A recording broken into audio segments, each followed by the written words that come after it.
Hi everyone, I'm Nate. I'm Sarah. And today we are going to talk a little bit about being black in the whitest major city in America. That is Portland, Oregon, if you didn't know that. So he's going to talk about being black. I guess we are not going to. I'm going to ask questions. Yeah, she's going to ask me some questions and I'm going to answer the best I can.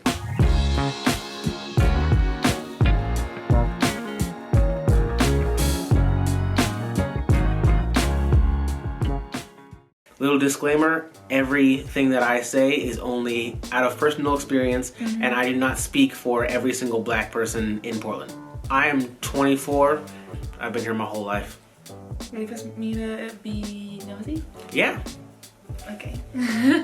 Get nosy. Okay, so my first question, I obviously know the answer to, but I think it is an interesting question for people who don't know you. What does your family look like? Very, very diverse. I'm adopted along with almost all of my siblings. So we're not all black or all white. There's a range of races. So following up what your family looked like, what did your neighborhood look like and the other families that you grew up around? Not like my family. I think growing up, I was one of like 7 black people on my block. There was another black family that lived next door to us. And you mean black people, not black kids? Oh yeah, no black people. The other black people on your block were predominantly the ones that were in your household? Yes. My next question is, did you have any black teachers or coaches, I suppose? How often or how many? And then how did that change your relationships with those teachers? Actually, I don't think I've ever had a black teacher. But I did have black coaches. The football coach at our school at Grant was black and I had a really good relationship with him. I did have a black principal though at Vernon. How do you think that impacted like your time in school? Having not seen people who look like you in leadership positions? I don't know. I never really thought about it then, but now I'm like, that had to have like changed my view of school and my view of like everything. When I'm like, okay, these people are supposed to be learning from, but none of them look like me.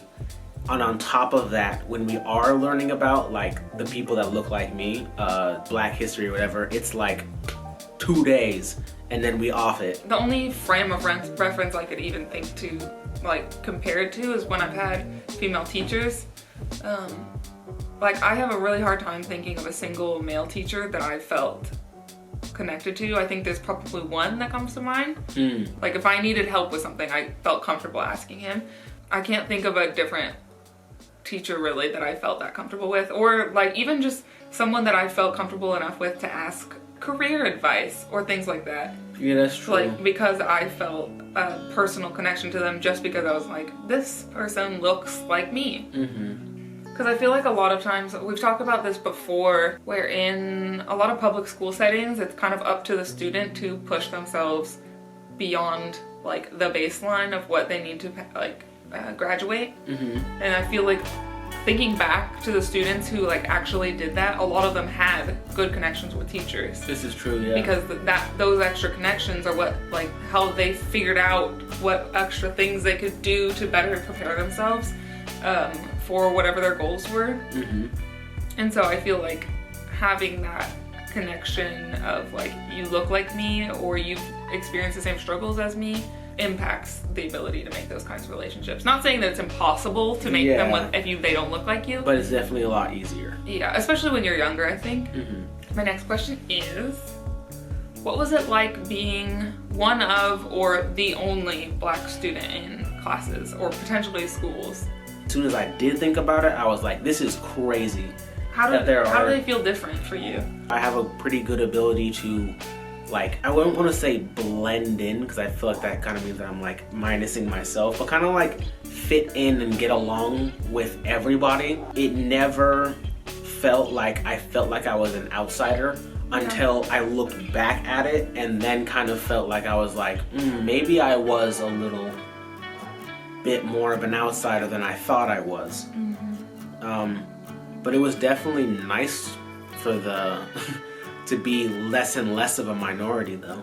And also just not even just having more black people, but just having like other ethnicities as well. Yeah. Because it's like that was going from like a school of like 90% white kids and maybe some other ethnicities thrown in there to like now there is a bigger group of ethnic kids that are at the school, and then I'm like, oh, okay, this just feels a little bit more comfortable. Mm-hmm. Okay. Next question? Yeah. Okay. Have you ever felt your race impact your work life? And if so, how? Whether it be from customers or employers or coworkers? Yeah, a little bit. There was some instances at the last place that I worked. A manager was fired for making comments first toward a dishwasher that we had because he did not speak the best English. He was Hispanic, one of the nicest people I've ever met in my life. And then there was some stuff toward me where I had asked to play some music because we play music in the restaurant and the staff kind of gets to choose the music, and I asked to play Cab Calloway, which is, he's like a, I think 20s singer, and the manager said, oh, I don't know if I can play that. And I said, oh, well, why not? And he was like, well, I don't know if that's appropriate. After he said that, I basically knew exactly what he was thinking, and so I said, well, what genre of music do you think this is? And he said, isn't he a rapper or something? Any of you out there that know who Cab Calloway is knows that that is the most ridiculous statement I have ever heard. And so basically he just assumed that I was trying to play rap. Not just rap, but like inappropriate for business rap. And actually another manager there who has still not been fired, but I've made complaints about kind of saying the same things, or not saying the same things, but being like, when I asked to play music, being like, is that appropriate? Yeah. And I'm like, why do you think, first off, that I would be having, actually the biggest point, why do you think that I would be trying to be playing inappropriate music in here? Yeah. And are you asking the other employees who pick music this? Yeah. But yeah, just a few instances, and other than that, Yeah. I think I've been treated pretty equally. Yeah. So for being hired for less money than everyone else. But that was by the same manager that got fired for being racist, so. Good. Okay.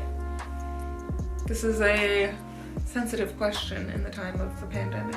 But has traveling to other cities changed how you think of your experience being a black man in Portland? Yes and no. I think... It can't be both. It's either yes and then it can't be no. I'm just kidding. You can answer however you want. Okay, like, yes, in the sense of like, I think, how do I say this? All right, now I'm gonna say it like this. Portland's a little bit more low-key racist than other places. So when I think about living here, yes, it's extremely white. There's not a lot of black people, and black people are kind of like pushed out of inner city Portland, and so you just don't really see a lot of black people at all.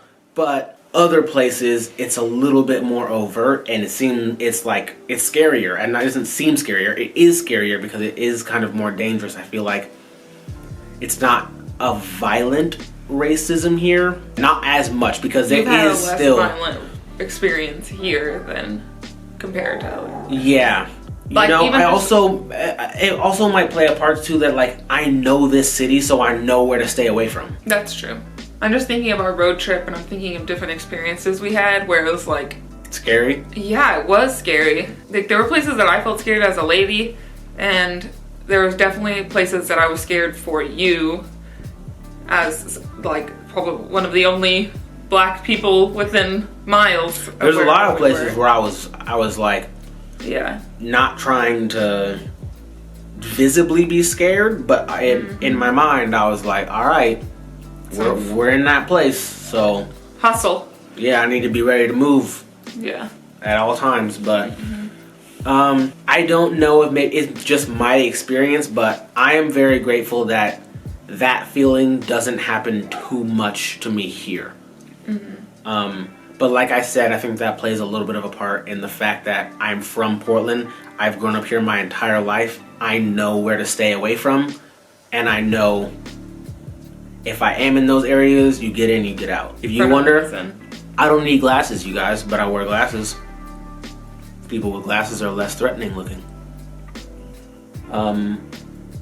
Also, people like in high school and stuff, when I used to walk way more often and like skateboard way more often, would ask, like, because I used to dress like in like button ups like this, kind of professionally and very like put together and clean cut, and it's because it seems less threatening.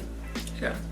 I mean, it sucks that you didn't have to think that at all, but I do think when I'm getting dressed, like, all right, if I wear like a bunch of chains and baggy clothes and all this stuff, like, people are going to view me as the stereotype of what they think people that wear those clothes are. So maybe one day I'll be able to dress however and it won't even matter. Yeah. I only have one more question for you. All right, let's do it. And then we can lighten it up with some TV.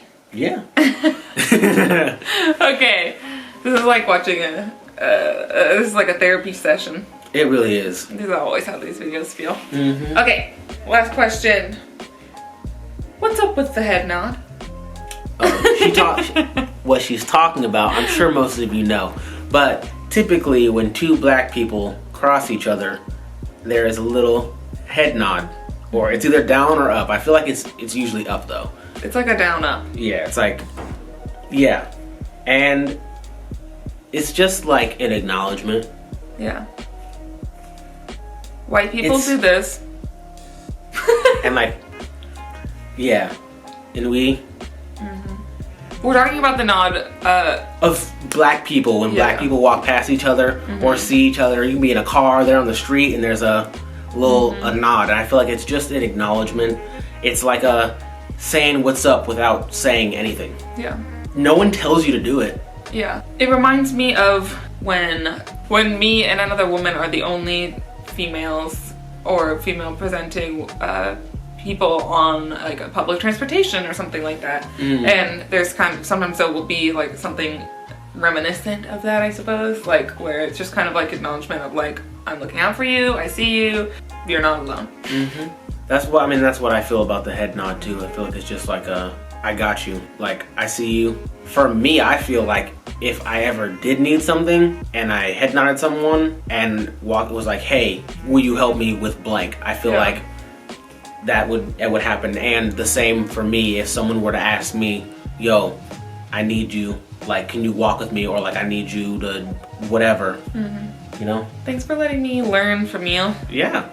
Learn so much. I'm glad that you want to. Absolutely. Yeah. Absolutely. I could learn so much more from you if you were racist.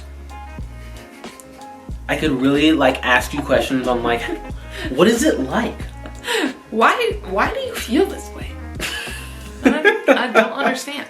No, I'm just kidding, you guys. I learned from her in so many other ways. She learns about the black experience, and I learn a little bit about the woman experience. And geez, you guys. Maybe we'll do another video about being a lady. I'm sure that you may have heard this message from other men out there. Men suck. When I hear about some stuff, man. But I love you. I love you too. But that's all we have for today, you guys. I hope you enjoyed the video. Go ahead and hit that like and subscribe if you have not already. We really, really appreciate it. We hope you learned something. Yeah. And thank you so much for watching. Yay! If you have any questions for me about being black in the whitest major city in America, leave a little comment. If you want to make it private, go to our Instagram and DM us. Yeah. At Sarah&Nate always on Instagram. Bye. Bye.